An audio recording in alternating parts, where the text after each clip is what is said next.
So it's another return here to our order of business, back to the drawing board here, back to the basics, and coming through with some more some syllabus journal entries that it is our want to stay up on, as much as for my own reports as it is for just to proliferate the information out there and these ideas, and as much as people may disagree or dislike these kind of the postulation of these particular ideas, then of course, we have to defend ourselves, vigorously for the right to make sure that people have the ability to clearly see the dangers ahead and to rightly know all the facts and the information for it to be rightly understood. And that's very important. So we're going back through here. We got the SJE21 report, and it's good to hear the discussion of ideas that may or may not be something you typically find out there in the corporate media systematic skewing of reality and brainwash, the system of deafening ponderance of arrogant, overly confident, glamorous, celebrity-like reporters,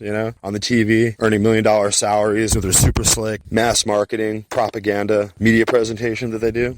And we have to just go over here and do our basic little homespun, homemade podcast show to have any voice to disagree with the overwhelming onslaught, the total onslaught of media narrative deception and corporately packaged lies brought to you by Pfizer, right?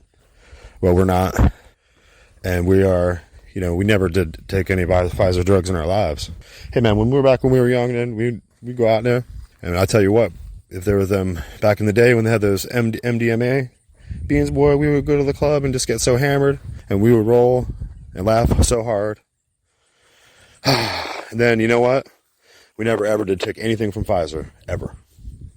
They even had these little blue Teslas, these little Tesla beans, boy, there's pure sassafras. You guys don't know anything about that.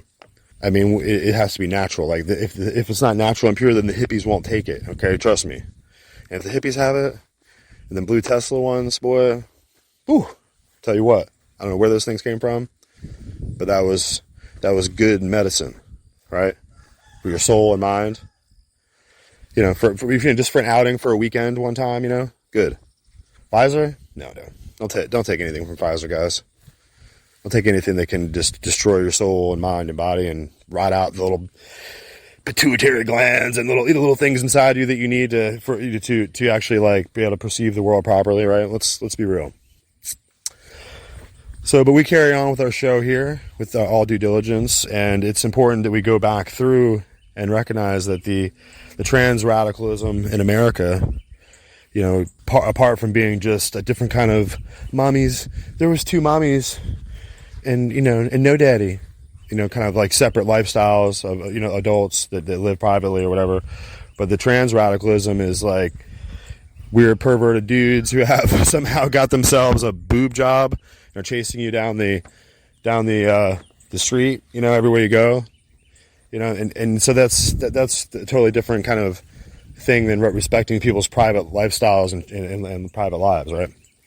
We're now putting the T in the LBDQ2RTM, whatever. Putting the T in there really messes it up for everybody. So I think that's so disturbing and so gender dysphoric.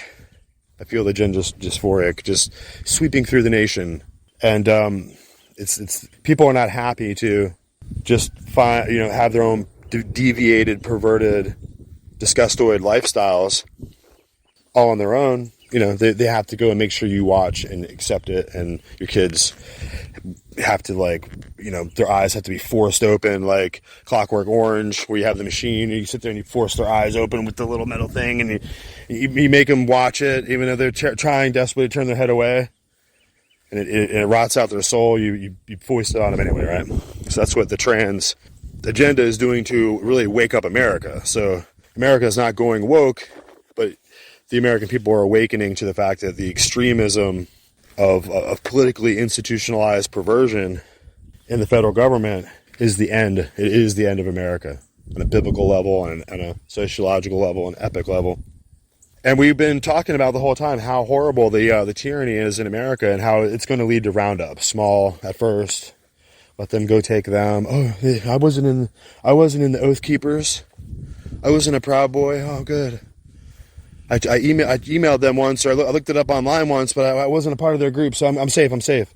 I'm going to let you know you're not safe, and nothing is safe about what the tyranny that's going on in Washington, D.C., leading to these roundups, and which are becoming mass roundups, let's be real. And they'll force it on the people because they'll make it about they can go on the right-wing side of it, and, if Trump were to get in there, not be sent to prison for the rest of his life. This is like mayhem. And he'd start to send all these 5 million people back to where they came from, and that's mass roundups. And then it's all the people that ground out in between. And just all the leveraging of it for the chaotic, for the chaos. So really we're seeing here with Trump and Biden, the chaos storm. And we have to discuss corporate cartels, guys. And corporate cartels ultimately are fascism. And we got to remember corporate cartels are fascism. We have to discuss corporate cartels and how, corporatism, go back and look it up. We've been through this. So you have to be a part of the old school 1990s, like pre-Alex Jones conspiracy network. We're looking at gold trim flags and the coup d'etat of 1933 and all these things that we were kind of becoming familiar with and trying to illuminate the now horribly despondent and wickedly ignorant masses out there, waking them up to that. We're not trying to get you into reptilians over here, but we need you to recognize that the power structure has an agenda of grinding forward, and it's a long-term generational deal of conquest, and the machinery is just rolling. And if you haven't been aware of it, you're sitting there in a bad spot. So this corporate fascism works lockstep. I mean, that's what we're talking about, Pfizer, and the fact that their relationship with EU and all their orders for COVID shots over to the European Union, all that stuff is starting to kind of disappear, where we had a whole article coming on that. The United States and the European Union, you can see the EU and the US kind of on parity, how the European Union was developed ultimately to be this larger regional government to control the smaller districts, and that's what America ultimately became to be. Ultimately, America was originally sovereign nation states who had an agreement and a contract between each other, and that contract got totally out of control and went and enslaved them all, under the rubric of a capital city. And then, of course, the capital city is trying to become its own state, its own sovereign government in its own right, with its own, governor. So we cannot allow that to happen. We cannot not allow Washington, D.C. to have statehood and to complete the cycle of becoming a totally out of control empire. The permanent bureaucracy, the DOJ, the State Department, Treasury, the military, they're totally out of control, and they're totally, being subsumed into this agenda of Marxian annihilation, and because the virus, the contamination, the idea virus is in it breaks down the peer culture and breaks the sociological interconnections between the soldiers and the sailors and the Marines, the corpsmen, all the different military fighter, the intelligence agencies, right, the police officer, the design of the ideological instability and the actual damage that is created is between the different peers and the peer cultures. You insert different individuals wearing the badges, wearing the fatigues, wearing the gear, and bring them into the peer culture, who are going to now wreck the team cohesion and the structure of the teamwork, and then the power of the effectiveness of those very integral systems of defense and protection that keep the American society together, and really just breaks those down, and putting the people through different retraining classes about racist issues. And that's what critical race theory is. It's just another KKK. It's another way to create racial animosity between people, and create this idea of pride in one's own skin color, or perceived skin color, or whatever that is. because those are just inherited traits of our ancestors. That, your skin color doesn't tell you how you ultimately arrived through the generations as your ancestors strive to survive, and you arrive at this point in time with those inherited traits. And so, you don't account for all that over time. You don't, what I'm saying? That's the whole point, is that ultimately you're not like enthralled to the mindset of your ancestors. They might have worshipped kangaroos or something. You don't know what your ancestors are doing, or they may have sacrificed babies to Jupiter. And, we're not all utterly beholden to the ideals of our ancestors at all. Okay. But we are inheriting the biological traits that they carried over time. So, in that confusion, in the dumbing down of America, America's dumbed down. Let's be real. In that dumbing down process, people, are easily taken in by this sophistry and the demagoguery of just trying to get people to, throw rocks at each other and create neighborhood, Bloods and Crips, create neighborhood rivalries and problems in the streets that allows the elites and the power structure to just kind of keep moving forward without being interrupted. Keep us fighting in between amongst ourselves. Pretty simple, right? But it's hard for these people to really wrap their mind around it. And, in the mix of all that, these BLM activists and Antifa activists are all financed by the Soros level apparatchiks who are, still, and some of these overlords are so empowered over time and over generations that they just are sitting back. And some of these upstarts are young new bloods, the Bill Gates of the world, who are working hard and vigorously to get their supermassive wealth established and to get their name placed in the history books of this globalist cartel, to be the new Rockefellers and JP Morgans and the new Rothschilds of the world, right? That's what these guys are gunning for, those positions. And so they're the sort of working henchmen of the whole thing, flying all about John Kerry, yada yada. And I can see, when we look at the history there with the issues we had with in the election, when Jeb Bush was there on stage with Trump, and when Trump came out and said straight up, hey, they lied. There was no reason to go to Iraq. There was no weapons of mass destruction, and they knew it. And, we were just going over the information last night that, we were just looking at how the discussion is pointing out that that's really when things really started to go bad for Donald Trump. When he kind of stepped out of the role of just the regular Republican, uniparty, apparatchik, goose stepping along, when we started to actually throw down and point out that the Bush system of war was a lie. And, he might as well come out, Trump, he might as well come out and said 9/11 was an inside job. He might as well just said that when he said they had no reason to go to Iraq, right?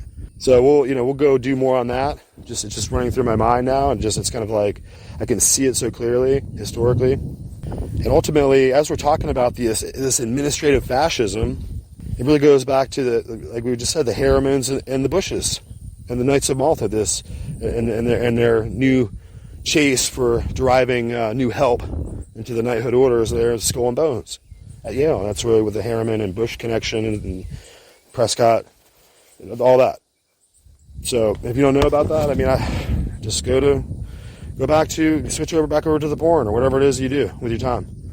Like go back over to the mind-numbing, doom scrolling down through endless social media memory holes. Just disappear. Right? I don't know what to tell you. You got to do some reading sometimes. But really, Blinken now, running the show for where apparently the little henchman, the little puppet boy. You see him run out and his strings start to pull and his little mouth starts to, his little puppet mouth starts to move. And he's really just the do boy for Madeleine Albright and Kissinger and the Brzezinski era technocracy. It's just a restoration of that. It just brings it right back online as we have to deal with this whole Russia-Ukraine debacle. And we're going into a point now where we are going to be dealing with the rebuilding of Ukraine. And of course, you have to rebuild Ukraine after this. Whatever happens, and they'll have to build 15-minute smart cities that can only have 20,000 people each, and you can no longer have cars, and you can plan automated train travel between the cities if you have a card and if you have the proper social credit score. Right after Elon Musk turns Twitter into the new WeChat, right? With some facial recognition stuff and everything, right? That's where we're going. That's the future they have planned out. So they love war, blow up the cities, and rebuild the way they want. Get us the universal basic income, UBI, and we're just totally in the CCP model surveillance state, right? So that's what this discussion is coming up. Another interesting look with the SGT report. And I've been talking about it for a long time, how the Club of Rome was so instrumental in introducing environmentalism and this idea of greenhouse gases and how, we're polluting the earth. Like that entire concept of the melting ice caps. Of course, if you go look at the ice caps now, they're bigger and huger than ever. I think we're going to have an ice age. I think the glaciers are rolling down and start knocking out towns in Russia, right? So I don't know what they're talking about global warming. It's just this kind of insanity that they have us in. And we reiterated again the point with the knighthood orders, and they're going to talk about how, of course, you can see the induction of Michael Bloomberg into the fraternal orders, into the knighthood orders, so that he's now Sir Michael Bloomberg, right? And of course, we can see now the newest headlines right now today. France, of course, is going and inquiring after BRICS and trying after having met with China, and that's where the state of the world is. That's how low Biden and America's democracy. I don't think Americans and people holding the flags for Biden over here understand how American democracy was lost under Biden. And when it's not duly elected and it's not rightly elected and it's not the right person, it's not democracy. So that's the issues we're dealing with here today, guys. So let's just run this. We're going to run this program, and we appreciate all the feedback that we get. It's incredible. And when you want to come and just blow us up, we love it. If you want to come on and disagree, just come on the show. And it's pretty simple. Just hit that email. And yeah, we just love being here to make sure that we add the true critical intellectual query into this whole scenario here in America, and we have to weigh in for our children, for our children's futures, for we like I said, we have a debt, an obligation, a debt to our past generations, just as we do to the future generations, and we have to make sure that we hold the line and don't become the people that just turn into worms here. We have to recognize the struggle, the ideological and the military battle, and the whole process of American resurgence, the reawakening of American greatness.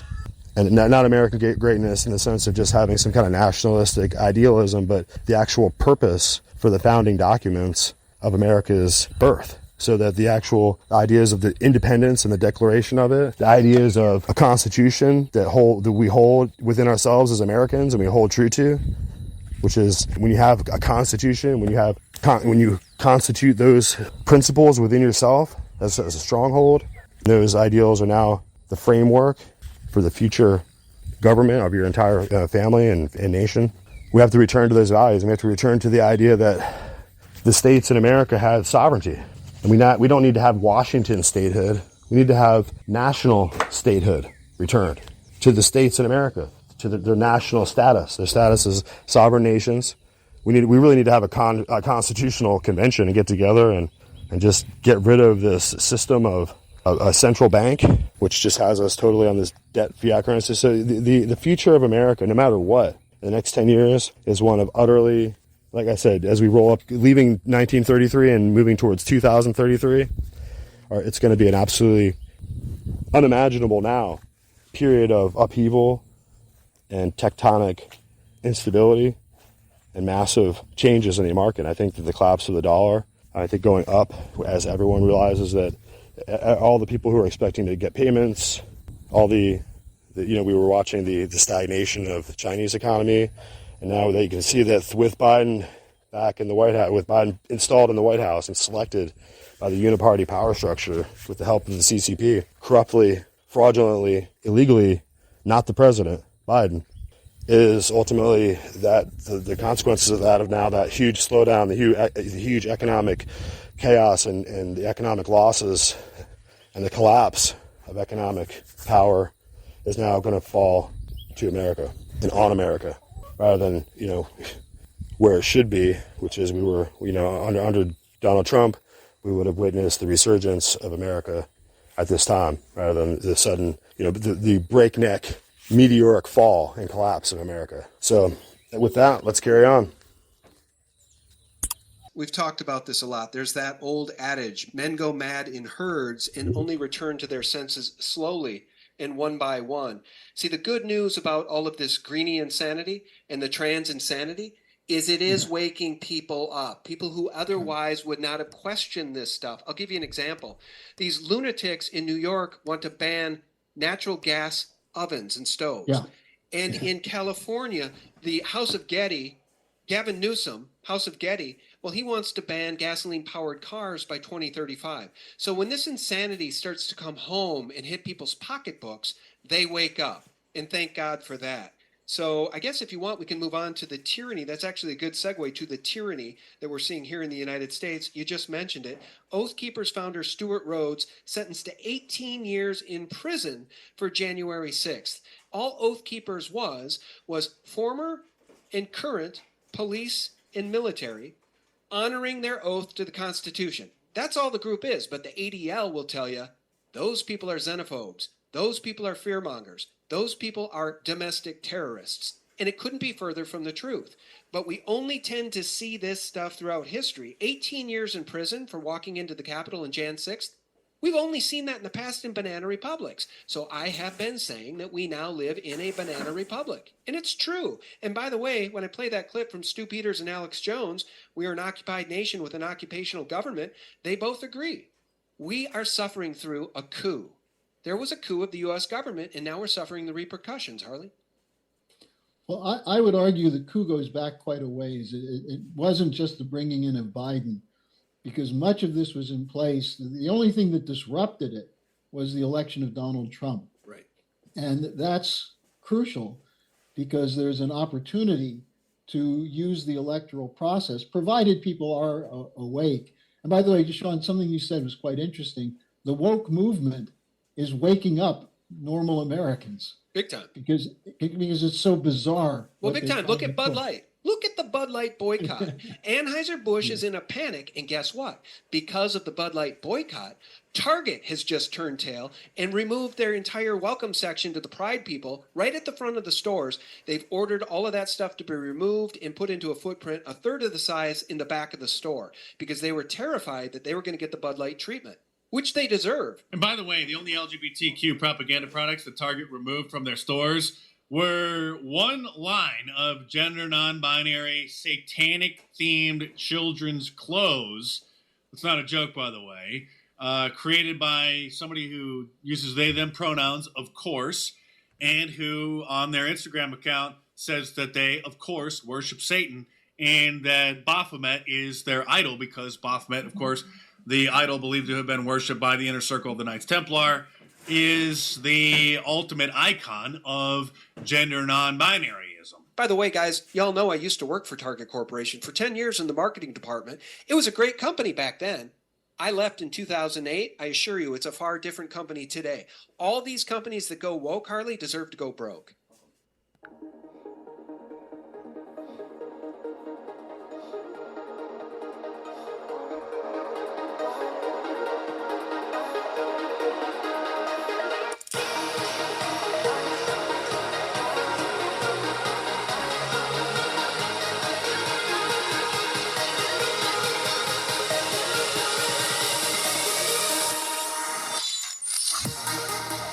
That's right. It's now time for a word from our awesome sponsor, Wendy's Boutique Limited, wendyslimited.com. And wendyslimited.com is offering the hottest new designer trends and brand name couture fashion styles. So you have to hear about Wendy's Boutique. wendyslimited.com. wendyslimited.com now has designer women's apparel and fine jewelry, sexy boutique fashions, very best prices online. And you know that at wendyslimited.com, they know what a woman is, what a woman really is, right? So if you're a beautiful woman or if you know a beautiful woman, and if you don't, stop listening to this show, okay? Right now, just stop. But if you happen to know a beautiful woman and you are a beautiful woman, you have to know about wendyslimited.com. So these are the sexiest boutique fashions anywhere, very best prices online, beautiful luxury products, guaranteed authentic, guaranteed, no Chinese knockoffs ever. So this is the real deal. This is the real, the legit, best prices, hottest couture gear, fragrances, We had Tom Ford shades. Great deal on the Tom Ford shades. Everybody loves Tom Ford shades. So you can expect to find Gucci apparel, Hermes shoes, Prada jewelry, all at wendyslimited.com. And you got to remember, wendyslimited.com is really now famous for canceling Balenciaga when it mattered, right? So we're not having any of that over here. This is a woman-owned enterprise, all-American, family-run organization, wendyslimited.com, wendyslimited.com. You got to come join the craze. Hottest new designer trends, guys. Wendy's Boutique Limited. We need your support. And she's been courageous to support the show. wendyslimited.com.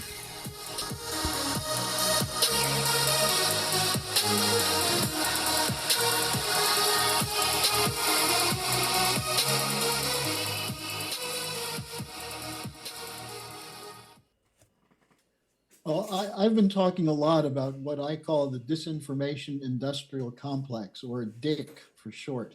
You know, this is what we're dealing with when you have people like the Oath Keepers called terrorists, when you have people who are critical of the NATO war strategy as Putin puppets and information terrorists. This is what the Ukrainian hit list is. You know, they're essentially. And by the way, the deputy director of Ukrainian military intelligence just said that Putin is now on Ukraine's kill list.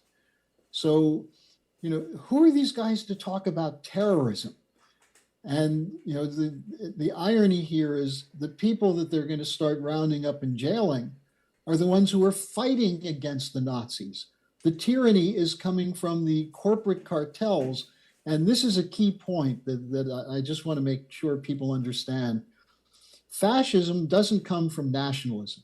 Fascism comes from the attack on nationalism, the attack on sovereignty, and the replacement of national governments and representative governments by corporate cartels. The enemies that we have in the United States and Europe today are not Russia and China or Iran or any other country. It's our corporate cartels who act through the so-called military-industrial complex, the banking and financial cartels. You know, BlackRock is all over this, everywhere you look. And by the way, on the Greens, the top advisor in the German government for the green policy spent 10 years at BlackRock, and before that, she was the green coordinator for Morgan Stanley. Oh, shocker, just like Macron is a former Rothschild banker. Yeah. So what we're dealing with is these corporate cartels that use think tanks, foundation money, and then the media, an incestuous relationship with the media, and then groups like what LaRouche used to call the permanent bureaucracy of the Justice Department, because that's what we're up against on the January 6th hearings. That's what we're up against on all this lawfare crap that's being thrown around. The permanent bureaucracy, those are the same people who went after LaRouche in the 1980s. In some cases, the same individuals. And this permanent bureaucracy, it's technically should be called administrative fascism, because the policies they're pushing are not different than the policies that were brought into Nazi Germany through the bankers and the trusts that included the Harrimans and the Bushes and others. So this is what we're fighting. And they have this disinformation industrial complex, which is all the major media, but it's also now in the think tanks, in academia, and in the Justice Department, the State Department, the Treasury Department, and the military. And the idea that we've surrendered the country to these lunatics, these delusional fools who think they're better than everyone else. And I want to make two more points on the Nazi question. There's a very interesting article written by an American historian named Cliff Kirikoff, where he talked about the NATO eastward expansion policy as mimicking the Lebensraum, or eastward expansion policy of Hitler. The idea that you needed more room for the master race. And this is if you look at it, it's the same people, the Harrimans, the Bushes, the network that runs Blinken and Sullivan that goes back to Madeleine Albright and Brzezinski and Kissinger. Mm-hmm. Those are the enemies of the United States. And this Lebensraum policy is what the eastward expansion of NATO is all about. I had a second point there, but it slipped my mind for a moment. But I think that's important for people to realize. This is bureaucratic fascism. And just because they're not wearing swastikas doesn't mean they're not fascists or Nazis. And that's why they're supporting the Nazis in Ukraine.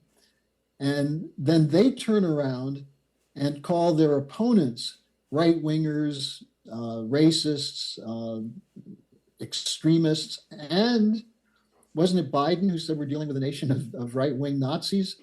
So, this is how they try to distort and divert people from the truth. But I think it's important that these stories are beginning to be questioned. Another thing, too, that I want to add to it is you named some of the names, but I've recently showcased on my site, thephaser.com, a speech from many years ago from Dr. John Coleman, in which he names the names. This is like a 90-minute speech that people should watch 3 times and take notes on. And he talks about the people that control this world and have chosen our presidents for decade after decade after decade. He talks about the Committee of 300, Tavistock Institute, the Club of Rome, which leads us back to the end game here, which Stu Peters and Alex Jones talk about in detail. The end game is track and trace and UBI in 15-minute cities, hell on earth. And if people want to know what that looks like, if we acquiesce to the demands of these lunatics, this is what it looks like, friends. The United States, everywhere on earth, this is what they want. They want the Chinese model. Is this how you care to live, guys? Is this how you want to live in the land of the free and the home of the brave? Those are the entrances and exits between the regions of the 15-minute cities, the districts, as shown in the Hunger Games. This is the model for the United States if these people can get away with it. And do you think I'm overstating that, Harley? China is the model. That's the test ground for this. Well, I think the model is actually the Orwell's 1984, because it's even more extreme than what we see in China. But I want to go back to this point you were making about who's making this policy. A lot of people now look at Klaus Schwab and the World Economic Forum and say, these are the enemies, these are the bad guys. He's the foot soldier. Yeah. Pardon me? He's a foot soldier, just like Bill Gates. And they're the more recent version. You go back sometime, and you just mentioned the Club of Rome, one of the most important oligarchical institutions in the world. They were the ones who launched the environmentalist movement in the 1960s. Yep. And they launched it through huge amounts of money coming from foundations in Europe. And then they were picked up by people like Michael Bloomberg, who is now, by the way, Sir Michael Bloomberg. They were picked up by people like John D. Rockefeller, who was one of the original environmental freaks. The Rockefeller Foundation, the Ford Foundation. These are old institutions. And before there was the Trilateral Commission, or the World Economic Forum, you had the Trilateral Commission. Before that, you had the Bilderbergs. You had Chatham House. You have the Council on Foreign Relations. These are long-time associations of essentially people who see themselves as the elite establishment. And they really do see themselves as superior, better. And they have no problem. The ultimate goal is not just these 15-minute cities and separating and isolating everyone. It's destroying the mental health of the population so they can move ahead with their plans for depopulation. And this is one of the key people here is now King Charles. He's always been a leading promoter of depopulation. And he works with Mark Carney, who coordinated this among the bankers. Carney was the former head of the Bank of England. Now he's one of the UN special rapporteurs on population who works directly with Bloomberg. And this is their intention. You mentioned the Gavin Newsom trying to shut down combustion engine cars. In Germany, they had a bill to try and make sure that after 2030, there could be no more of these sold. In Germany, this is a nation where the auto industry is the key sector of the economy, and they had to walk back from that. They're still trying to do it for all of Europe, but it's just not going to work. Now, on this, there's one other point I just want to make sure I get in before we end up with the program, which is that when people get a little desperate and fearful about the power of these networks and the media and so on, keep in mind, the Western elite are a small portion of the world's population. We're seeing something develop now, which is incredible. The BRICS Development Bank, for example, Brazil, Russia, India, China, South Africa. There are more countries joining the BRICS, including countries like Saudi Arabia. The fact that the Saudis turned against the British to get a peace agreement in the Middle East. You now see Argentina and Brazil working together against the International Monetary Fund. We're seeing the de-dollarization. Indonesia is going to be trading with other countries with their local currency, their national currency, a move away from the dollar. The Financial Times, which is the mouthpiece for the City of London, had an article about the G7 summit. And it said, well, it's good, the war is going to continue, everyone seems to be on the same page. The problem is the global South, where there's the majority of the world's population, is against it. How do we change them? How do we get them to come along with us? This is what Blinken is assigned to do, and Blinken's such a horrible character. No one listens to him when he goes outside of the United States. So we're seeing this shift underway, and now the BRICS countries have a higher GDP than the US and Western Europe. And so there's a tremendous shift. Now, what happens as the dollar starts crashing? You know, we may get through this debt ceiling issue because they'll kick the can down the road. They'll make a few concessions on spending and a few agreements to put more money in so the US doesn't default. But it just means that it's going to be heading toward a bigger default in the future. And already countries are saying, how can we trust the United States? How can we trust the dollar? And when the people are putting their money, they're doing their trade in national currencies and the Chinese yuan. Now, some people are saying, well, that means China is going to take over the world economy. They're not trying to take over the world economy. They're trying to make sure they can keep growing and survive the same way Russia is doing, the same way India is doing. The only country that is deployed all over the world militarily to protect its currency is the United States. And we're losing because of the corruption of the establishment in both parties and in the institutions. And I can't make this point strong enough. If you talk to people in other countries, and I think I told you, Sean, I'm doing a lot of interviews now in the so-called developing sector countries, they like the United States. They like Americans. They used to see Americans come over to build bridges and hospitals and things to help them. Now they say the United States and its allies are coming into their countries and destroying these things, like what the U.S. did to the North Sea pipeline. They see the United States where cities, you don't have enough housing. You see people living under bridges, where you see train derailments. You know, I was talking to someone from China the other day who was kind of chuckling, and he said, I don't know, the American trains go so slow, I don't know how they can derail. Well, look at Buttigieg. You know, he's someone made the comment that it's the first time someone took a paternity leave and everybody else went into clinical depression. So we're dealing with an absolutely delusional ruling elite that continues to rule because they have media, they have money, and they're using identity politics to divide the population. And I just want to make one more point on this to give you a sense of how extreme this is. The British are terrified that the Republicans are going to move against the war in Ukraine. So who are they sending to Texas to meet with Republican donors this week? Boris Johnson, the knucklehead former prime minister, the corrupt guy from the City of London. He's going to Texas to meet with House Republicans, including Chip Roy from the House Freedom Caucus. And it's sponsored by a think tank funded by the City of London called the Center for European Policy Analysis. So if you think Republicans are going to step up and save the country, you're missing one of the central points of the Trump revolution. But as long as you have Bush Republicans and rhinos, right, they're going to be totally joined at the hip with the Biden party.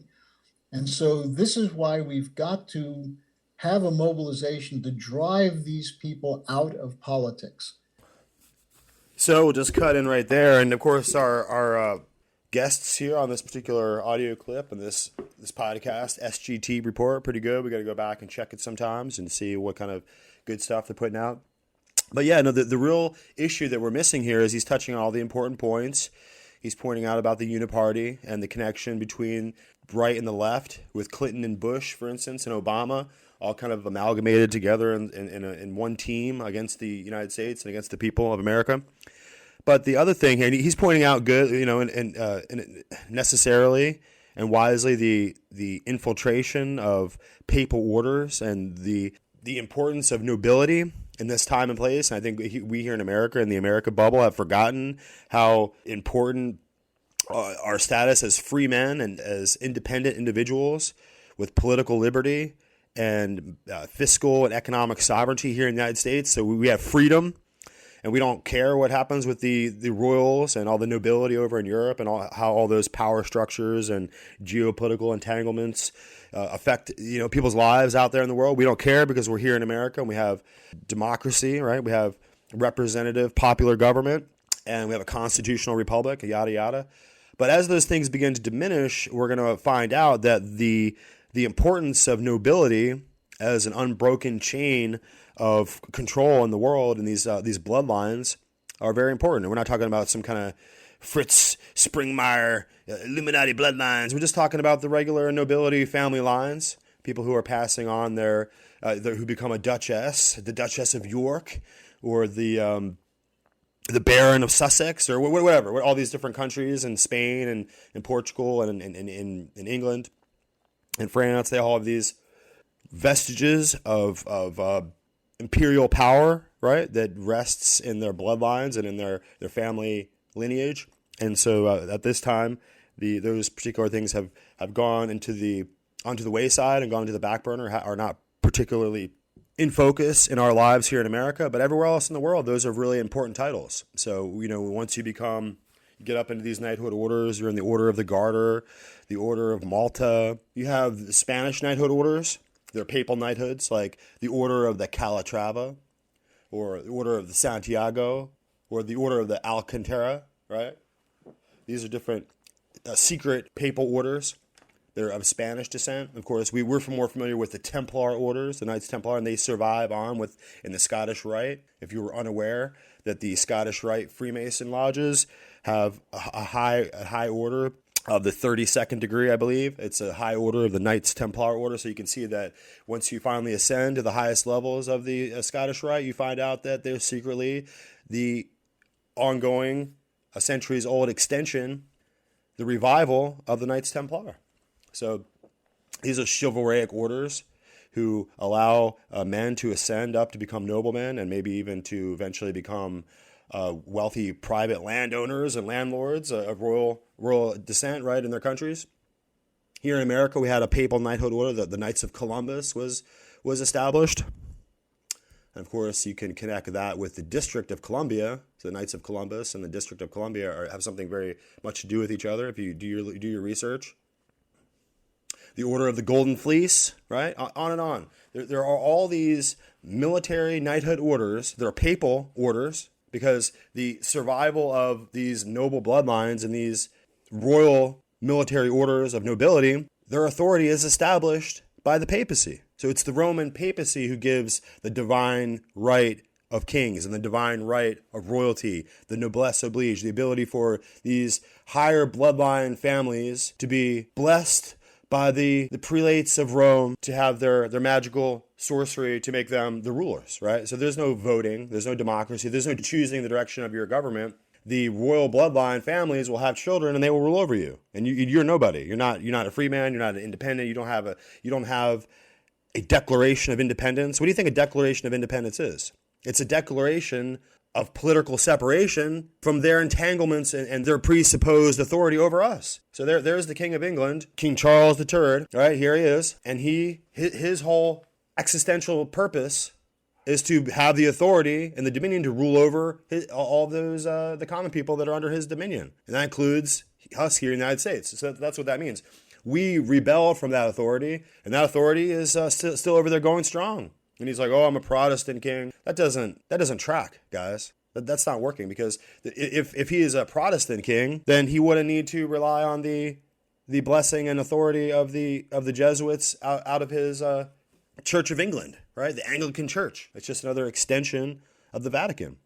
And the Anglican priests go over there and they get down on the floor and they kiss the Pope's slippers and they do whatever the Jesuits tell them to do. And a lot of the Anglican priests are Jesuits. So don't tell me that somehow the Anglican Church is separated. I think way back in the day, you go to the Tudor King Henry, I think he wanted to have a separated church. But over the course of time, it's not separated anymore. Go look at the Church of England, how they rebuilt the church and they made it into a mini Vatican. So when you go look at the Anglican Church, it's supposed to be so independent from Rome. All it is a tiny miniature building of St. Peter's Basilica, right? It's a tiny little Vatican building there in England. And that's another thing this guy doesn't really point out. It's important to know. The prominence and the power that's established in the city of London is not just there subsisting of its own, but it was established from way back when it used to be a Roman fort. We went all into this. You have to go way back into the Bronze Age. You have to go into prehistory. Before Britain was Britain, before the UK was the UK, right? If you go back in time, there's a tiny little outpost at the very edges of the Roman Empire, and it's called Londinium, over there in the island. And Londinium, over the course of time, has its own sovereign power and its own established ancient immunity from centuries and centuries before the kings ever showed up. And so when the kings show up to London, they have to have their capital in London near the Roman fort, and then eventually that becomes their commercial empire, and all the kings are indebted to the city of London. So the city of London is there before the kings, before King Charles, before all these thrones are established. The city of London, the ancient Roman fort, and the occult power and the druidic, esoteric sorcery that they're practicing in there is something that was established by Rome long ago. And you think that the Vatican isn't aware that the city, in the inner city of London, the ancient banking empire there, their commercial empire, that it's not totally connected with the establishment of Roman power? Of course the Vatican knows this. The city of London is an extension of the inner priestcraft, the inner temple. All right, the inner temple of London is really all about the ancient Knights of Malta. It's about the Templar Knights. It's about establishing military power in the region. And then when you look at Washington, D.C., our capital used to be in Philadelphia, but eventually over the course of decades, it slowly moved over to John Carroll's huge farm property. And eventually, if you want to look at the history of that, it's the book Washington in the Lap of Rome by Justin Dewey Fulton is an interesting book that will help you to understand how Washington, D.C. is just another mini Rome. The building of that entire dome, it's a massive construction project made to look exactly like St. Peter's Basilica, just like the Church of England. The Anglican Church is exactly like the Capitol Dome in Washington, D.C., which is exactly like the dome in St. Peter's Square, the Basilica there. So this is all something for you to connect in your mind over time and learn these things. And we're just trying to point it out, what's obvious when we look at the architecture. People who have information, who are educated, whose eyes have been opened, have seen the light, right? These people who look at these buildings can see the connection, the obvious, intentional, architectural connection and ideological, religio-cultic connection between Washington, D.C., the city of London, and the Vatican in Rome. So these are all places that are connected architecturally, and they're connected through their centuries of establishing their occult power and the structures of that occult power. So this guy is talking about a lot of important things. He's got a lot of important points that he makes. He points out all the interesting and salient combination of papal knights and their secret orders, which, people, like, when they look at Freemasonry, they're looking at the outside of the occult structure, which is a deception, and it's there to deceive people who are meant to be led astray when you look at the Freemason Lodge. But when you go on the inside and look, it's a constabulary of knighthood orders and papal power, seeking to reassert their dominion of noble authority and royal sovereignty over all the people. And they're going to do that through these systems of World Economic Forum, the United Nations, these new global centers of power, the World Trade Organization, UNESCO, on and on, the Club of Rome, right? and even to the Treaty of Rome, which established the European Union.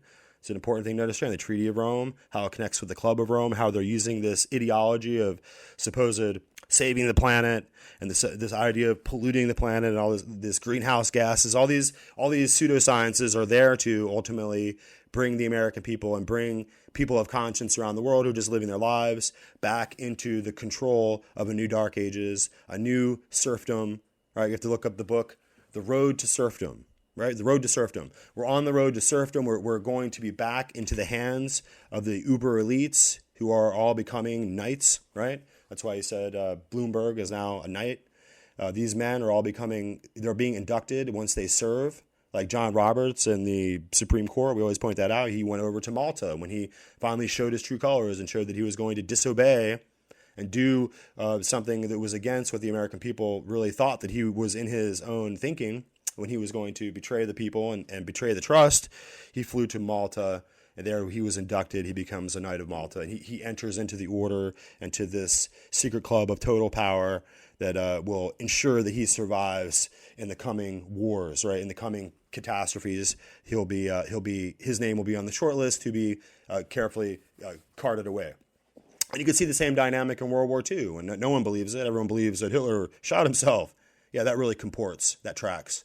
That goes right along with his personality. That's what he would do. Right at the very end, just shoot himself, right? That makes sense. But people don't understand that Hitler was whisked away to be saved with all of his other high Third Reich commanders, right? You don't think the high commanders of the Third Reich were whisked away to Argentina to be kept safe there quietly? You don't think that Adolf Hitler was with them? You need to go do your research. He lived to a bright old age. A lot of the Nazis, scientists, were taken off to the CIA, and that's how we have this establishment of Nazi power here in America. So it's important what this gentleman is telling us. It's important information. I want to include it here, but we've got to complete the circle. It's not just about kings and about princes and nobility, about knighthood orders and secret clubs of Rockefellers and Rothschilds. So those are all interesting things. Pierpont Morgan or whatever, John P. Morgan, right? All these massive titans, these hugely wealthy individuals were individuals who were Knights of Malta, who were papal knights in these secret orders, and they were created. They were men who were created by financing from the City of London, right? So that's what the entire Skull and Bones movement is about. They were called the Knights of Eulogia, right? Another knighthood order, quietly. A papal knighthood order established on a Protestant university, right? Counter-Reformation. So this is the means by which they're moving ahead. We're all just going off with our purple hair and our iPhones and our Twitter accounts. We've forgotten all about what the real battle is here. But these individuals, these military orders, they haven't forgotten. They know what it's exactly about. They knew who their lord and masters, who their liege lords are. They knew that they're trying to get to the next level and become a nobleman. They're trying to keep the faith to their secret oaths that they swore. And they're here to destroy America. And it's not just about America. It's about destroying democracy and the idea that people can rule themselves without the masters. The idea that people can self-govern without the elite nobility to come down and tell them what to do and when to do it. And that's what they had. That's what the nobility and the knighthoods were all about. They were all about military power all along. They had steel. They had armor and shields and swords and horses. And the serfs, they didn't have anything. Go watch Braveheart. We didn't have any steel. We didn't have any swords or armor. We didn't have any ability to protect ourselves against their warfare and the condescending power of the princes and the knights and the kings as it set forth to conquer the common people and to keep the common people totally enthralled and enslaved to their power. So that's what it's about. It's about bringing down and corrupting the population here in America, descending us into degeneracy, into the pollution and the disruption of breaking our family lines, breaking our cultural ties and our heritage. We're not people from Eritrea. We're not people from Portugal or Poland or from Brazil, right? We're just blacks and whites.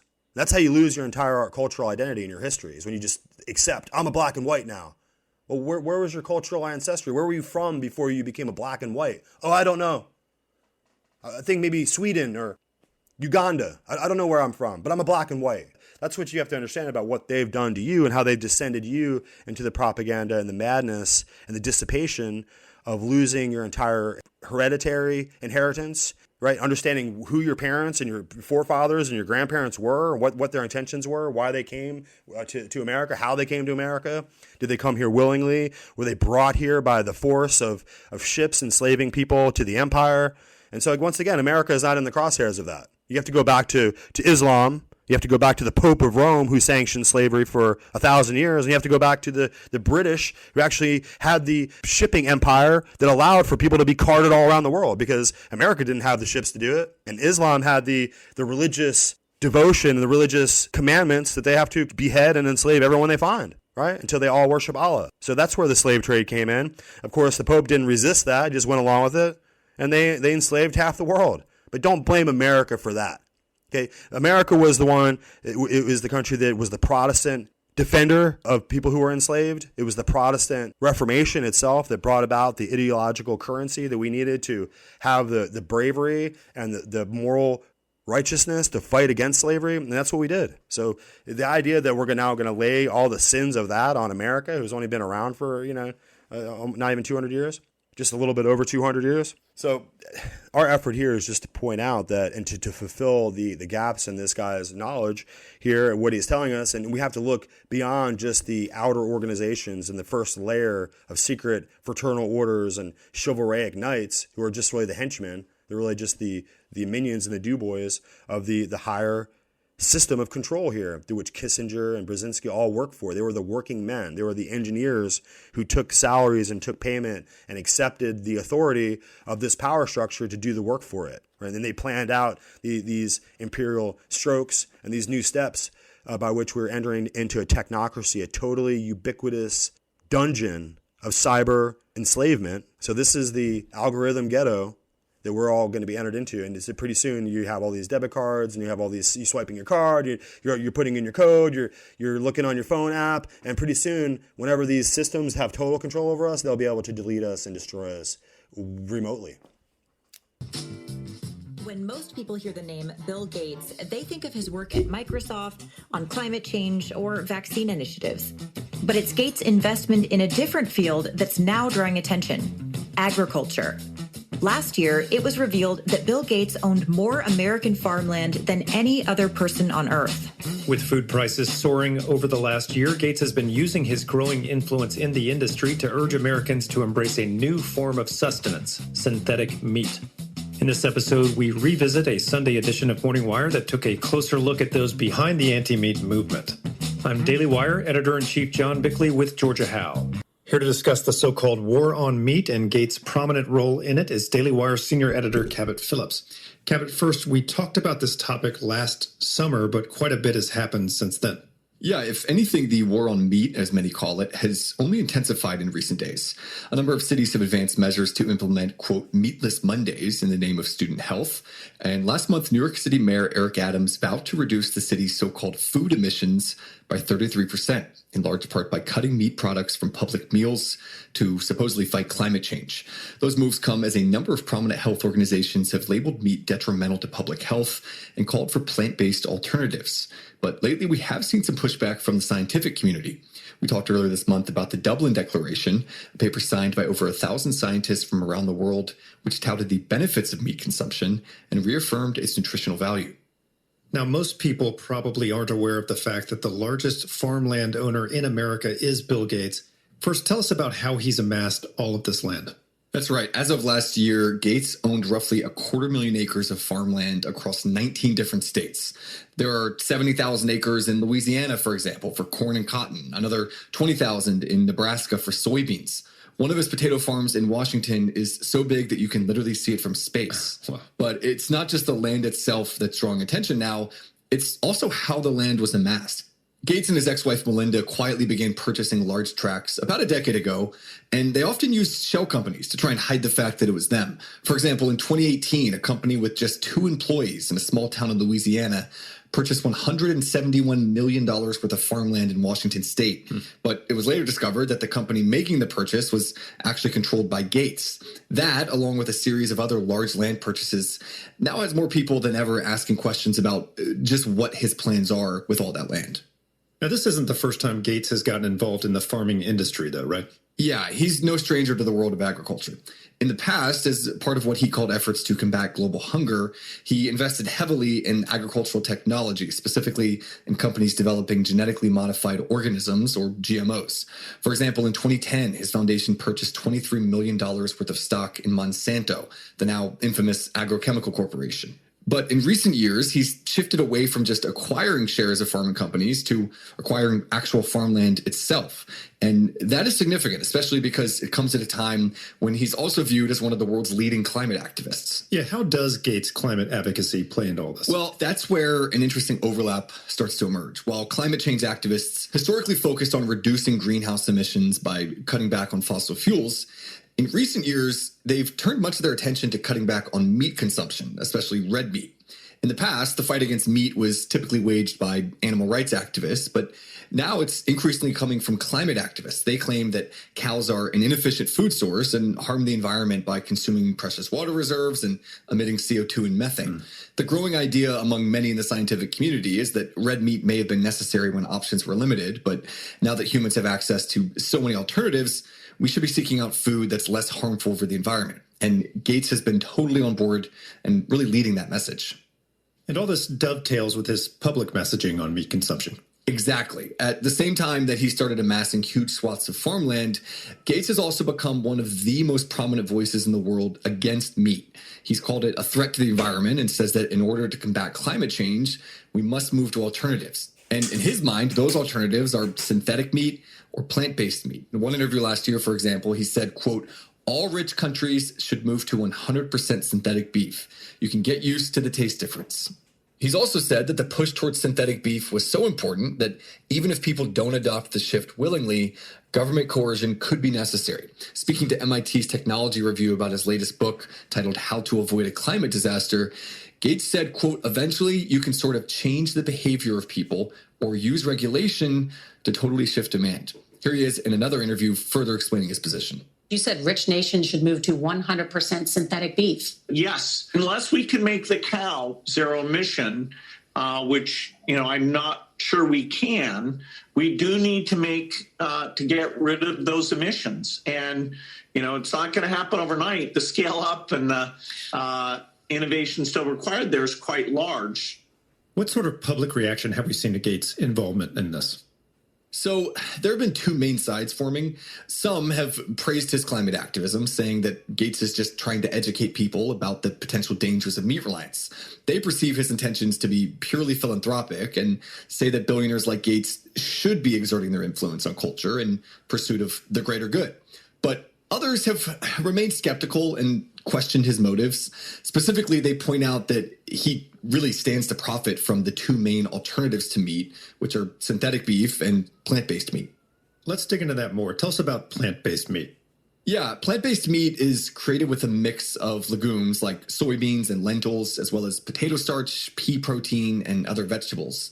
Now, critics have been quick to point out that all of those products are products grown on farms now owned by Bill Gates. Obviously, if meat is phased out in exchange for plant-based solutions, Gates would stand to gain financially. And then when it comes to synthetic meats, the process starts in a lab where scientists use stem cells to essentially grow meat in a petri dish. And it's worth pointing out, not only has Gates invested massively in the produce that's used to make these meat alternatives, he's also invested millions in alternative meat companies themselves, like Memphis Meats, Beyond Meats, and Impossible Foods. Critics say that it's no coincidence that he's simultaneously pushing for meat alternatives while buying up farmland that grows the products used to make those alternatives, or investing in the companies that would obviously explode as a result. What about the environmental impact of all this? How much greener are these meat alternatives? That's the thing. From the data we have right now, they actually appear to be worse for the environment in many ways. On that note, I talked to Rob Wolf. He's a research biochemist and author, and has also worked with the Navy's Special Warfare Resiliency Program. He's basically an expert on all things meat and nutrition. Here's what he had to say about how synthetic meat is made, as well as its impact on the environment. It is an outright lie that these plant-based alternatives are better for the environment, are going to reduce carbon footprint or carbon emissions. This is a key piece that gets missed in this whole story. That tissue needs to be fed, And the stuff that needs to be fed has to come from somewhere. It doesn't just magically grow in a vat. But that's basically the way that this lab-grown meat is approached.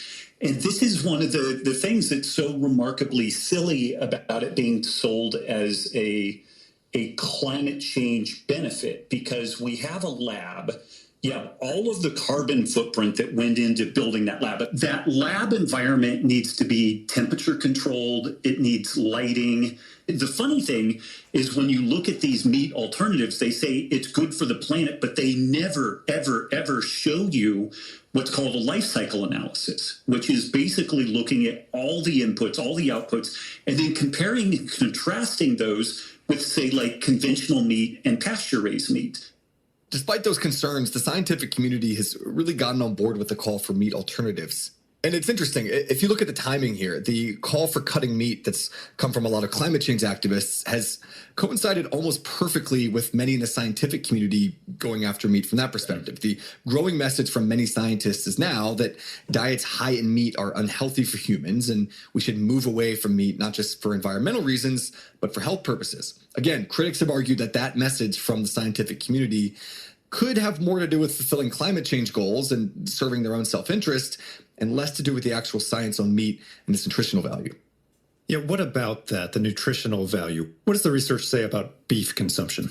Yeah, as with anything surrounding diet and nutrition, there are conflicting sides. There are some doctors who claim humans can get the nutrients they need from a plant-based diet that includes synthetic meat, but there is a growing amount of data that raises concerns over diets based entirely around plants. I asked Wolf about that as well, and he says that while some young people, primarily men, are able to subsist on a meatless diet, it often leads to nutrient deficiencies, especially among childbearing age women and those above the age of 50. The short answer is that no, it is largely impossible to identically replicate the nutritional characteristics of a meat-inclusive diet using, plant-based alternatives only. Some people can do it.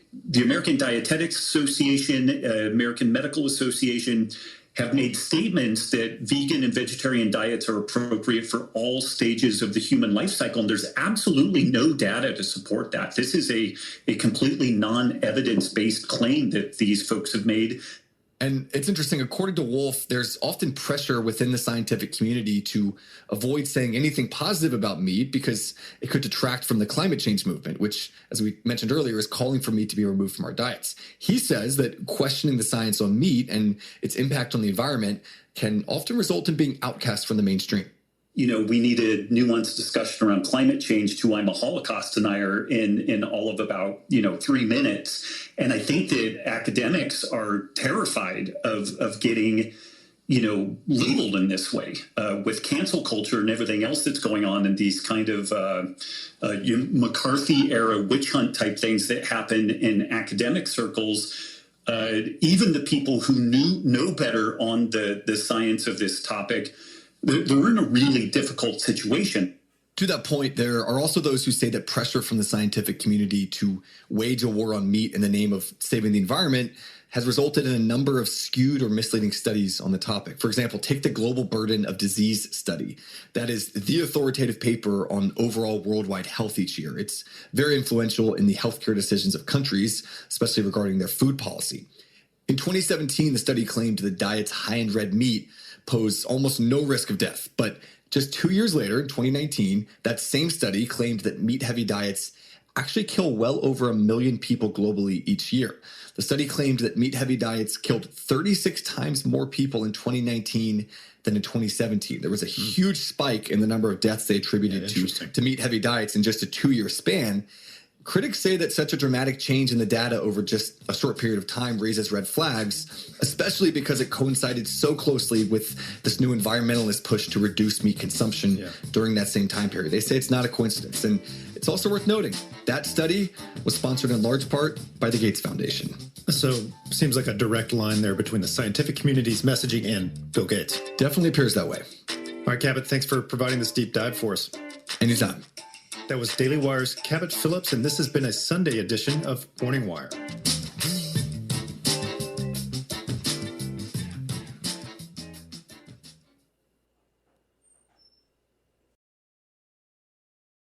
Bill Gates, he's definitely part of the the pharma military industrial complex, the biosecurity state. You can see the old videos of him giving presentations to the CIA about different products and cyber intelligence capabilities that his Microsoft products can add, and his other side projects too, wanting to control people with different kinds of medicine or different kinds of shots. So all the videos are out there. If you search hard enough, you can find a younger Bill Gates out there, trying to convince the world of the necessity of creating covertly introducing pharmacological substances into our systems that are really just bioweapons and pretending like they're medicine. And this is something that's been in the works. If you go back to Event 201, you can see they prepared for a long time.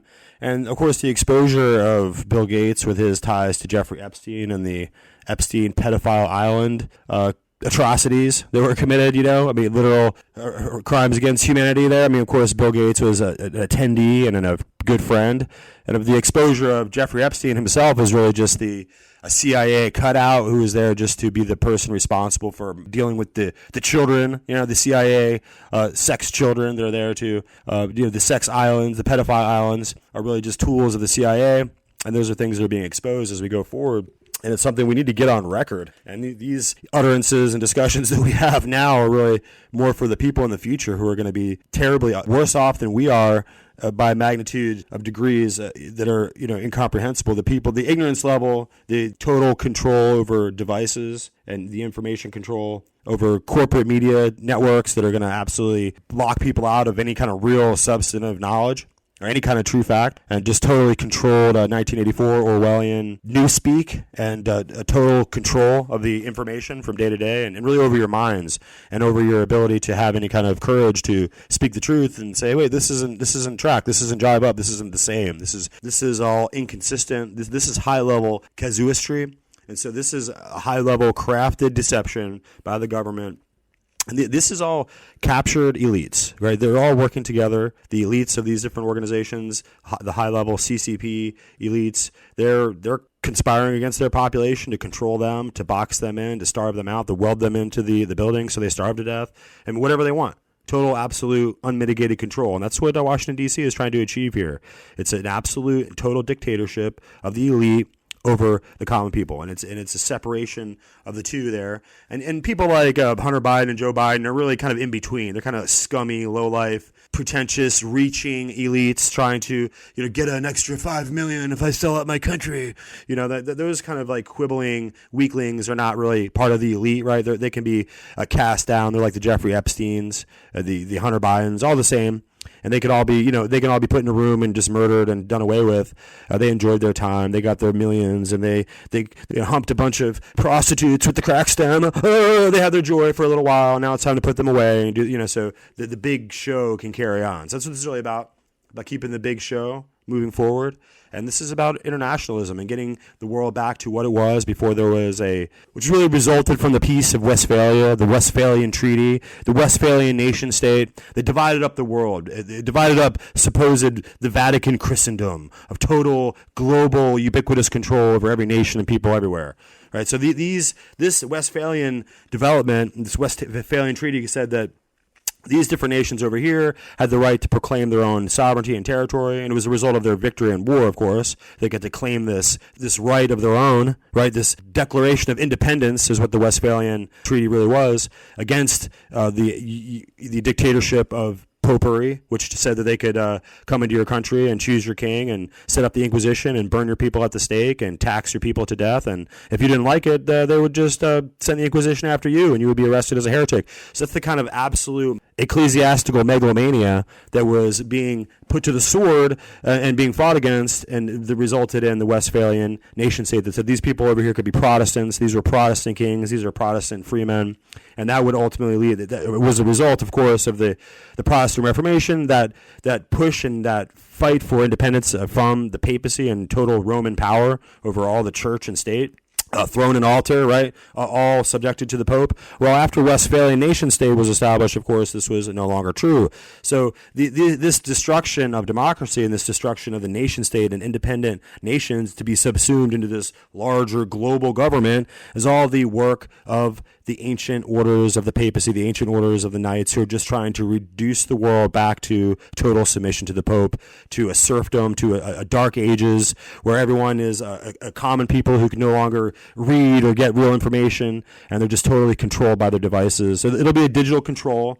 You walk around with your phone as if you can't, leave it alone, but it's there just to monitor you, to listen to you, to watch and report back, to the digital records, everything you do all the time. And that was what Yuval Noah Harari was just saying recently, that now, the KGB couldn't put enough manpower to follow people everywhere, but these new AI control systems and these devices, even your little earpiece, it used to be just all about your phone, but now it can be your earbuds, or any of these devices now can be used to control, monitor, manipulate you, surveil you, screw up your day by turning off and turning on and turning off and turning on, just making it impossible for you to drive. The maps, everything is subjectively digital now. You used to have buttons on your phone and you could switch it off. You could take the battery out. Not anymore. You've been engineered out of the whole equation. You're just a chip in the circuitry of control, right? The New World Order global circuitry of control is here to control your life and to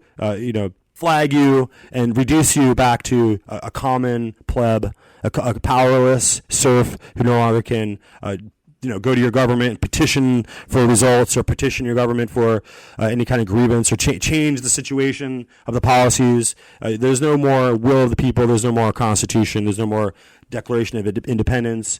It's just back to the king, the Pope, and your absurd ignorance and your penury, your total poverty, your inability even now to even have meat. You used to have meat on the farms. You don't have a farm. You don't have any meat. You're going to eat the plastic grown lab meat, right? You're going to do whatever they tell you to do. You're going to eat bugs, serf. So just get ready. Don't have any chickens. Don't have any pigs or any cows out on your property so that you can have your own food supply. Don't do that. That would just be just go to McDonald's and eat the horse meat wherever they serve you, right? So that's what you're being turned into. And as they kind of put experiments in the meat, and they try these different mRNA like shots in the milk, and they do all these different things, they're basically going to slowly transform you genetically in your actual body, and your pores, and in your mitochondria, right? Every part of your cells of your being are going to be filled with their toxic experimentation as they basically depopulate, and they want to learn to experiment on the human animal as they depopulate the planet. And that was before the internet stole all our time and attention. So, and I think until very recently, Australians were kind of similar this way. We're a long way from anywhere. We're self-contained. Why do I need to know the latest policy statement of the Chinese government or the Indian government? This is just not very interesting. I'm going to go and live my life and have fun with my family and worry about my job. And that's, the average American tends to think that way too. But what happens is when we behave as a country in that way, and we let our sort of self-preoccupation take over, things in the world gets more and more dangerous till finally someone really comes along and hits us over the head with a brick.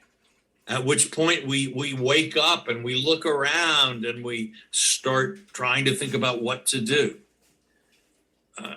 The other thing that happens is because we look so inconsequential and stupid between wars, foreigners often underestimate us and say, okay, well, now the Americans are hopeless. One of the reasons Hitler wasn't as worried about American entrance into the war as perhaps he should have been was that he thought, well, you look at the American press, they're not doing anything, their army is tiny, they are completely preoccupied with themselves and the latest Hollywood movie star, they're decadent.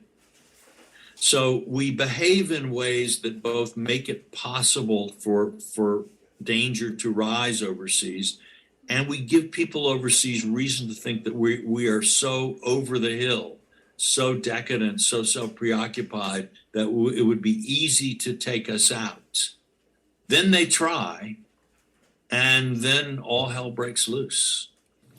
In many ways, I find comfort in that because it is the way that I see it. So stir the giant and see what happens. people need to keep in mind that America carries a lot of sting. That leads me to the second question, capability. We hear a lot about this, how apparently now the Chinese have more warships than the Americans. They can't match the tonnage, and we assume technologically they're not in the same category, but nonetheless we hear that. We hear talks of how the British Empire and then the Americans, when they were, if you like, top cops, maintained, broadly speaking, a policy of being able to maintain two major conflicts if necessary and a small one on the side. American capability as opposed to intent. Right. We still assume that it's massive, but this is a very troubled world with a lot of troubled spots that could flare up. And you've been writing about this, America's allies developing, America Plus. We might talk about that in a moment. But how do you see American capability? It's a mix. It's a mixed bag. I think one thing, though, it's important to stress is that during the entire Cold War, the Soviet Union and its allies had stronger conventional forces in Europe than we did. There was never a day when the American and NATO forces had more tanks, more ships, or other things than the Soviet Union in that theater. And we always depended on a combination of the nuclear deterrent and our ability to gear up and resupply. But the assumption was always that the Soviet Union would break through in the early fighting, and we would have to drive them back. So in that sense, our posture today is not so very different from the posture that ultimately won the Cold War. I am not saying that that's a prudent thing. I think, again, that when the Soviet Union had the greatest population of anyone in Europe, and when you're looking at a land war, it's very hard for an international alliance to match it conventionally. The place where I'm most worried about the failure of U.S. defense planning and capability is that 15 years ago, no sane person anywhere in the world thought that China had a chance to land a single boat on the shore of Taiwan without, in the face of U.S. opposition. Today, the war games and the other indications that we get say that we're in kind of a gray zone where, there are scenarios under which China could win, at least for the short term. The fact that we, and I must say, and our allies, allowed ourselves to go from a position of overwhelming superiority to one of contested superiority will rank historically as one of the great examples of human folly and blindness. I've said, and I believe, that on the day of judgment, Neville Chamberlain will rise and condemn the weakness and the stupidity of this generation. That he had less warning and responded more wisely to the threats of his time than we have done, say, since 2014, when President Putin removed all ambiguity about his approach to international affairs, or for that matter, since Xi Jinping rose to power and made crystal clear what China's ambitions were. And we have sat immobile, talking of other things, our soft power, democracy promotion, lovely ideas, nothing wrong with any of these things in themselves, while we allowed this danger to reach a critical state. It was madness, it was folly, and we are now reaping the bitter rewards of a massive failure of duty. Do you think there's been almost a sort of a spiritual element to that, that we've become, so hypercritical in many ways of our own culture? We've, abandoned belief in many of our values. Trust has broken down in the very ideas that stand behind many of the institutions of freedom and so forth in the West. And there's a sort of a moral equivalence that's emerged somehow or other. We don't understand the difference between human flourishing under freedom and the rules of freedom and the arc of autocracy, as a former prime minister has called what's emerging. John, I want to take it even deeper, because when I look at the world today, the concept of an apocalyptic end of the world used to be a purely sort of religious or theological, even for some mythological concept. That is, it would take a supernatural intervention by a deity to end the world. But ever since the nuclear weapons were used at Hiroshima, we have known that humanity has acquired this power itself. And we've also known since the 1940s, at least, that the Enlightenment hopes that somehow science and technology and progress would mean that humanity would overcome our moral evils and flaws was false. You have to only look at the footage of the survivors of the Holocaust to see that humanity, enlightened, cultured, modern man has the same capacity for brutality, for hatred, for cruelty that our ancestors always had. It takes, to honestly face the dangers of the world situation that we are in, and the absolute lack of any guarantee that the human race will find a way past the challenges that exist out there. Whether you're an environmentalist and you think in terms of catastrophic climate change, or people in Silicon Valley who worry, artificial intelligence will make us all slaves to machines, or nuclear war, genetic plagues, whatever. The dangers we face are so enormous, and our ability to control them is so limited, that unless you as a human being have some kind of deep grounding that gives you a foundation of courage in order to act, I think it becomes almost impossible to look reality in the eye, because it is so terrifying. And you find all kinds of people living in various forms of denial about the gravity of the human condition. So you will certainly find these people who sort of somehow fix up a belief in the arc of history that progress will eliminate the evil in human souls, despite all of the evidence that we see. And you find people who simply deny the gravity of our situation, because it's so bleak. It's like if you have terminal cancer and there is no treatment, why think about it? Why not divert yourself while you still can? But unless you have a true appreciation of the gravity of the human condition, you can't make sensible policy. You can't look the troubles right in the eye and then make the appropriate decisions on how to face them with sort of fortitude and dignity. So that's a really interesting and just helpful discussion, right? That's a really constructive and practical way to piece this together. You can sense the kind of wisdom and the experience in the intellectual backdrop of that individual. And these are the kind of people that America has produced for the world, for America. Hopefully he has, plenty of children to carry on in his footsteps, as all these other great Americans should have big families and be very productive people. And you got to see now that we're talking about what is really the most important things, and we're putting language and constructive articulation of the real dilemma that we're dealing with.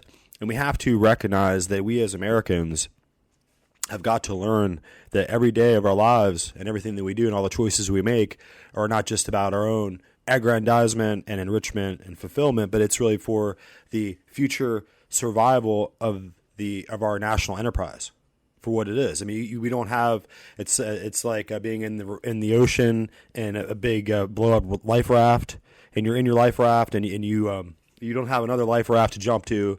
It's your life raft, and you can't punch holes into it and expect for yourself to survive. And ultimately, we in our lives, in our individual lives, have got to learn how to strengthen and to repair and to shore up the life raft of our nation.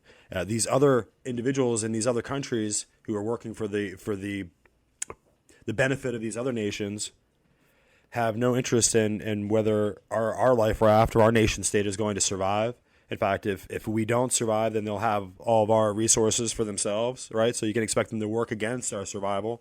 So we as a people have got to learn how to find out what it means to be a national enterprise, and especially for people who don't get to travel. The people who are wealthier, who do have jobs allow them to travel around the world, they should be even more dedicated to America's success. But you can find that as people are getting more and more greedy, they're getting more and more fed on the brainwash and the drinking the company Kool-Aid, and just kind of being taken in by all the seminars. Can you imagine all the people who have to defend their six-figure jobs and have to go all these seminars about how to treat black employees who have been pushed to the outskirts and who historically have been prevented from having any real privilege, and white privilege is so bad, and poor black people, and what kind of atmosphere does that create inside the workplace? Imagine the military having to go through retraining on how to be sensitive to other people's racial guilt trip that they're putting you on, or whatever it is, or you have to go in and sit there and sit through a whole thing about how transgender people are people too, and you should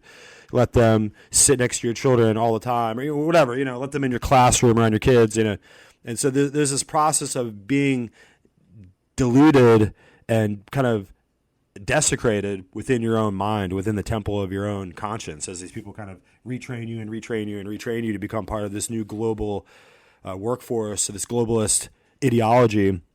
And it goes well past right and left, Democrat versus Republican politics in America, but this is about descending you into total abject slavery and brain control by whatever they come up with next, And if you have to sit there and watch 8-year-olds be stripped of their dignity and their humanity, and as adults walk them into this they're easily influenced children, and the adults are just walking them into these gender reassigning surgeries. What does that even mean? I mean, you're going to chop their genitals off? I mean, it's disgusting. I have to just point out that these adults are responsible for what these kids are thinking. These children are not capable of finding a way of reasoning around the construct of the adult world that they're trying to please and placate. They're doing all this for, by the time, for approval, right? By the time they grow up, you see the blowback of these gender reassignment surgeries when the kids are 20 and they realize that they're not going to be able to have any kind of feeling in their genitals. Their breasts may be gone or removed. They tried to refashion their genitals into something else, and now it's just a flap of skin. It has no feeling. You're not going to have any orgasms. You're not going to have any sexual pleasure the rest of your life. They've ruined you. And how do you even cope with that? That's where the suicidal ideation comes in. These kids have to spend the rest of their life. They were dealing with a mental disorder of gender dysphoria to begin with, and in order to address their inclement mental illness, they had a deforming surgery. So what is going on? Why does Boston College and Boston? Oh, that's right, Boston Hospital up there by Boston College is Jesuits. It's a Jesuit college, right? I mean, they're doing the surgeries for anybody. California's got it wide open for anybody who has a mental illness and who wants to have the world placate them and deepen them in their mental illness by pretending like you can change your gender. And then that's what you're dealing with. You're dealing with a world that's here dedicated to it's the extension of the Counter-Reformation. You got to recognize the American Medical Association, the AMA, was set up by Skull and Bonesmen out of Yale. This is the Counter-Reformation. This is the fruition of all their work. And anyone who says anything about it's going to get on a kill list, right? They're just going to put you on a list as they raise these new generations, these 13, 12, 10-year-olds. They'll be up here waving banners and clubs soon enough. It'll be a new Red Brigades, right? Isn't that what they did in China, where they had all the children, the 13-year-olds with pistols running around and rounding up all the adults? Any of the adults who were intellectuals, any adults who wore glasses, they would kill them. any of the adults who carried on the old way of thinking. The Mao Zedong pushed the youth into murdering their families and murdering their own parents. That's what happened. So do you think that's going to be any different than the way they did it in Greece under this Aristotelian pollution where they pollute the youth against the adults? Isn't that why Socrates had to drink the hemlock? Because they were going to murder him? Because they had produced a new generation of people that were so ignorant, so polluted, and so deranged that it was just better if he just drank the hemlock, right? Isn't that what we're dealing with here? So this is a process of slow-moving train wreck, a degradation of our youth that's so unthinkable and so catastrophic. There's really no way to like recover from it.